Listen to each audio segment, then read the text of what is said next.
आपल्या लाडक्या बहिणींना 1500 रुपये देणार आहोत, ते दिले पाहिजे, देताय तुम्ही, चांगली गोष्ट आहे.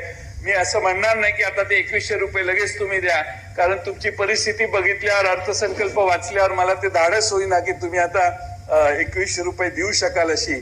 त्यामुळं 1500 रुपयावर भागले तर 1500 रुपये सगळ्यांना द्या. माझी कळकळीची विनंती आहे अभिमन्यू पवार, एकाही महिलेचं नाव कमी करू नका. त्या काय मागे लागलेल्या नव्हत्या, तुम्ही जाऊन त्यांची घरात बसून जाऊन अर्ज भरले.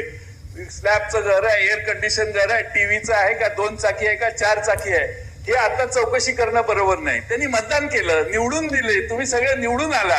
आम्ही चुकून निवडून आलो, पण तुम्ही पक्के त्यामुळेच निवडून आला.